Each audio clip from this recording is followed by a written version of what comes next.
3 potential hidden gems that you've never heard of. What is happening, investors? It is your boy Jack. I am not a financial advisor. I got the clothing line to prove it, and today we're going to do something a little bit different. It's Monday, the markets are closed, it's been a long weekend, and I was just in the mood to, look into some different companies. In particular, I was just in the mood to, look into some more relatively lesser known companies with relatively small market caps, and see if I could find anything interesting. It was pretty fun. I probably looked into at least 30-40 different companies today, and I've come away with 3 that I think are quite interesting for one reason or another. All relatively cheap companies, all small market cap companies, all do something a little bit different. But that is what we're going to be speaking about in today's video, people. So right before we get into the very first juicy, very cheap company of today, can I please ask you to hit that juicy like button, as it really helps me and the channel out a lot. I really would appreciate it. If you're new around here, what are you waiting for, my friend? Hit that juicy red subscribe button and join the family. And please do drop me a comment down below. Let me know what you think of any of the companies we go through today,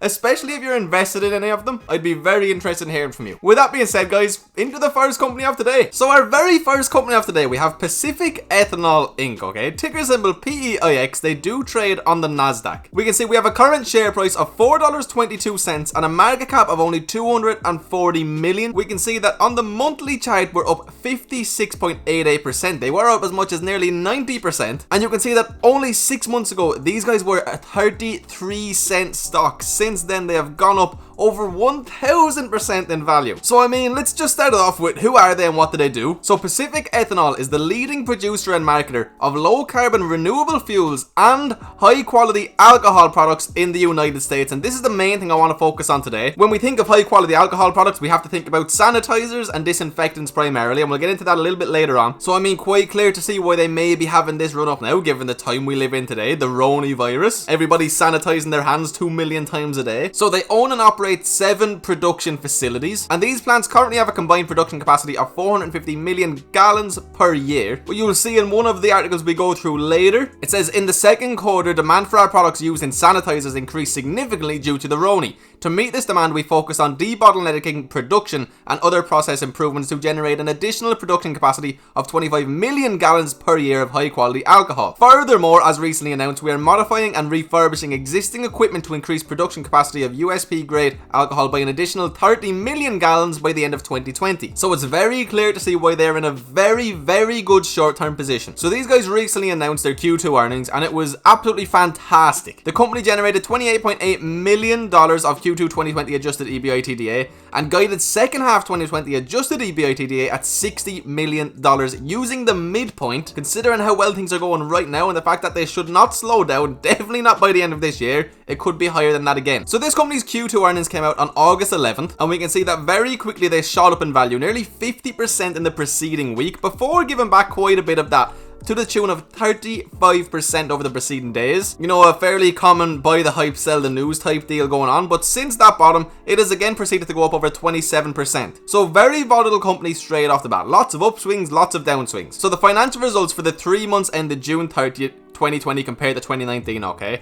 Gross profit was $31.2 million compared to $4 million the year prior. Operating income was $22.6 million compared to a loss of $2.7 million. Cash and cash equivalents were $29.8 million compared to $19 million the year prior. I mean, this was an absolutely fantastic quarter, and it's been a fantastic start to the year for these guys. So it's quite easy to understand why this company would do well in the short term, at least. I mean, I think we all understand the Roni's not going anywhere anytime soon. I think for years and years to come there will be more panitizing stations all over the world. Every single business has them on their premises right now. It's very easy to understand, and we can see that they're performing extremely well to back up this common sense. There is this article from Seek and Alpha that I think is fantastic, okay? Pacific Ethanol, explaining my $9 price target. This came out August 13th when they were $3.77 a share. They're still $4.22 a share, which is offering far more than 100% upside. The management has more or less explained that our second half 2020 guidance is in the bag due to long-term contracts for incremental spot volumes for high quality alcohol. They essentially have these contracts and guaranteed income for the rest of this year. High quality alcohol is traditionally sold at fixed prices and volumes with longer commitments than ethanol. This allows us to lock in our input costs over the contract term and better secure margins and favorable spreads. Most of our high quality alcohol production is contracted through 2020, and we are building a strong sales booked for 2021 as we add new contracts and renewed contracts signed last fall. So I mean, short term, we seem to be in a fantastic position, and I see no reason for these guys to have to slow down. Now again, I do want to make it very clear, I'm not invested in any of these companies yet. I'm not trying to pump them. I know this is a very small market cap, but again, I'm not in them yet, and I will make it very clear to you guys if I do get involved. And if you want to be the first one to know, hit that first link in the description, people. Sign up to the Patreon, okay? You'll get access to my private Discord where you'll get my buy and sell alerts. But very exciting company, and today I just want to put a few new companies onto your guys' radar in case you're bored and want to do some research while the markets are closed. Okay, second company of today. Okay, I legitimately don't know if I've ever spoken about a stock that is this cheap on the channel, okay? We're looking at Turquoise Resources. They are on the New York Stock Exchange under the ticker symbol TRQ. We currently have a $1.14 share price with a market cap of 2.29 billion, and these guys actually have a PE ratio of 7 right now. Now these guys are a mining company. We can say they actually went public all the way back in 2012 at $6.89 a share. And since then, until the last few months, it's just been a bad journey. I mean, there was this phase here from, you know, the start of 2016 throughout where there was some nice growth, but ultimately we've been going down in value. Now, if I bring you to the 6-month chart, again, we're looking at a company who was a 32-cent stock on the 18th of March. Since then, they've gone on this fantastic rally, up 256%. Now again, I want to make it extremely clear. I am not in this company. I am not trying to pump this company. I'm just sharing my thoughts and opinions. And I am not a financial advisor. Generally, if a stock's price is this low, there is going to be a lot more risk associated with it. On the last month, we're up 31%. So things actually have slowed down a bit, but we're still getting immense growth. So what did Turquoise do, okay? They're a mining company. They're expanding into Untitled mine. I have no idea how to say that, in Mongolia, into one of the world's largest copper mines. Two recent news releases that are important, okay? First, July 28, 2020, they announced their financial results and review of operations for the second quarter of 2020. But August 28th, very recently, Turquoise announces increased 2021 gold production outlook. Wall Street analysts have assigned a consensus price target of $1.30 to the stock, which implies a rise of 15.04% to its current value. Analysts have been projecting 76 cents as a low price target for the stock, while placing it at a high target of 172. I mean, that high price target is still very big growth. Now, a little bit more on the gold production guidance that they lifted August 28th. So they raised their gold production outlook to 500,000 to 550,000 ounces from 450,000 to 500,000 ounces previously. Another article from Seeking Alpha I really like. Turquoise has good chance to continue its upside move above $1. Rising gold and copper prices together with the company's own production improvements set the stage for additional upside. You know, I've said on this channel over the last couple of months, I've been thinking about getting into some sort of a mining company. Kirkland Lake is the main one I've actually been considering getting involved with, and this more than likely is your safer bet, but it just doesn't really excite me. But there definitely is nowhere near as much risk involved with a play like this. At current gold prices, increased gold production will boost Turquoise Hill's revenue by about $100 million.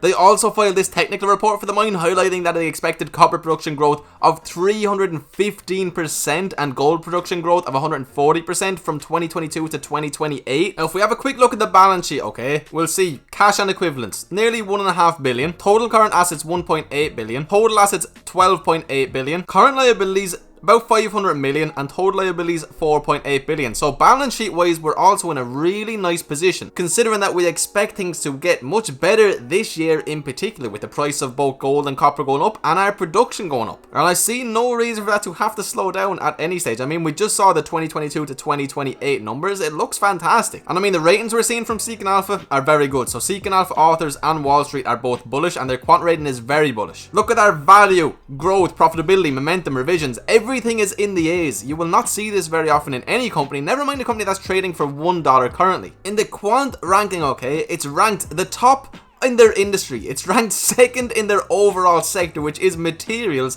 and it's ranked 18 out of over 3,900 companies overall. Now again, it's a very cheap stock. It's a very volatile stock. There's a very low market cap. It obviously comes with a lot more risk than your standard blue chips, but it is one company that I personally found really interesting, especially considering I have been looking to get into a mining company for a little while now. Well, it's just one, you know, to go out there, do a little bit of research on. Now we have a company called Zuora, okay? Now, to be honest, this one is probably my least favorite out of the three, but for some reason, I just could not stop looking into these guys, so I said I'd throw them into the video. So, currently, they're a little bit more expensive. We're at $10.42 a share. We do only have a market cap of 1.21 billion. And you can see on the monthly chart, we were up nearly 37.85%, but we had this massive crash the last 2 days, and now they're actually down 11% on the monthly chart. These guys were a $16 stock 2 days ago. On the 6-month chart, I mean, from the bottoms we can see there was some super nice growth. At those peaks, 125%. Now this company only went public the 13th of April 2018, and we can see that we've been downtrending the whole time until the crash happened and we started to make this nice recovery. So the service these guys offer is very interesting to me, okay? They're an enterprise software company that creates and provides software for businesses to launch and manage their subscription-based services. Their applications are designed to automate recurring billing, collections, quoting, revenue recognition, and subscription metrics. So this is one of the things that really caught my attention, because I mean, the world of subscriptions is getting bigger and bigger and bigger. Nearly every product that's out there offers a subscription. I mean, we're even seeing cars offer a subscription service now. Hennessy Capital, Canoe, the EV Play. I don't necessarily think it's the best idea in the world, but it's getting more and more popular. So that is one of the things that got me interested in these guys right off the bat. One of the things I always like to see when I go to an investors relations page for a company is, you know, news coming out often, and we can see August 18th, August 25th, and even September 2nd here. So their second quarter results came out September 2nd. And well, I mean, what happened September 2nd? We crashed 35% the preceding 2 days. Now, subscription revenue grew 15% year over year, and total revenue grew 8% year over year. Third quarter guidance has been provided of $73 to $75 million. Now, if we have a look at this article here, unboxing their earnings, it was a mixed bag with some okay and some not okay moments. There was revenue growth, but it has slowed down due to its retention rate breaking the cherished 100% level. And on the bright side, there was some improvement in its margins. So we were pretty much on the lower end of the guidance levels that we were given for the most part, but things looked fine in my opinion. And we can see their revenue climbing very nicely, okay, but their quarterly year over year growth went down massively this quarter in particular. So despite the fact revenue went up, year over year growth had gone down. Now I do think that this could potentially be quite a longer term play. So the CEO said this in the press release: the demand for subscription business models remains strong, and we continue to build a foundation for Zuora to lead the market for years to come. Now, one of the worrying things we see is this: the retention rate, okay? It's been steadily falling from 112% in fiscal year 19 to 104% in fiscal year 20, and now 99% in this year. The decrease to the rate was primarily a result of customer loss due to product fit issues and customer consolidation through acquisitions, as well as customer downsells driven by reduced transaction volumes needed by certain customers related to the pandemic. So just like anybody else, these guys were heavily affected by the pandemic, and it's all coming out in this quarterly report. But their margins, guys, okay? Total gross profit margins increased to 56% from 51%. Part of the improvement is due to higher subscription sales year over year, very good. And due to the Roni, the company pulled back on traveling costs and saved about $2 million. Now, operating margins improved, but we're still negative. Obviously not something you want to see. Now, if we look at these guys' balance sheet, okay? Cash and short-term investments, $179 million. Total current assets, $254 million. Total assets, $386 million.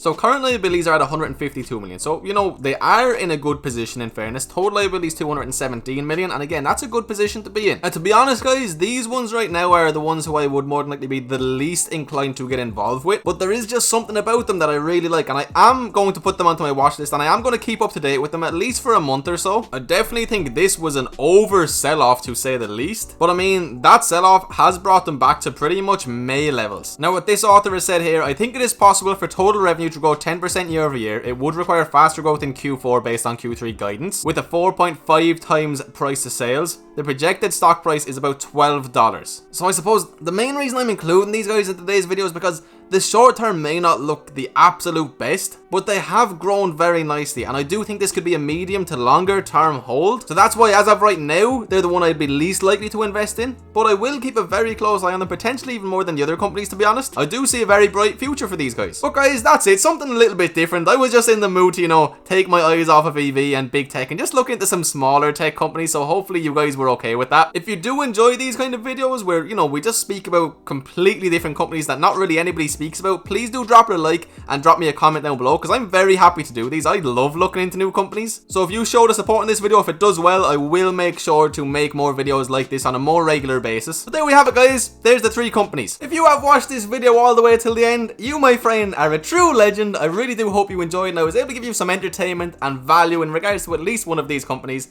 And just thank you so much for being here. It means the world to me. Also, if you have watched until the end, I want to make you aware of my private Discord server. You can sign up through the Patreon, which is the first link in my description box. If you join up, you'll get access to all of my buy and sell alerts, new ticker symbols I'm watching. You'll get to chat with hundreds and hundreds of investors all day, every day. And it's where I share a lot of the research that I'm doing that doesn't make it into videos as well. And it's also where I put the research I'm doing before the videos even come out. So if that's something you're interested in and you'd want to support the channel at the same time, please go ahead and click that link. It would mean a lot to me. But anyway guys, thank you so much for watching. I really do hope you enjoyed. I will see you for the next video, everybody. Have a fantastic day.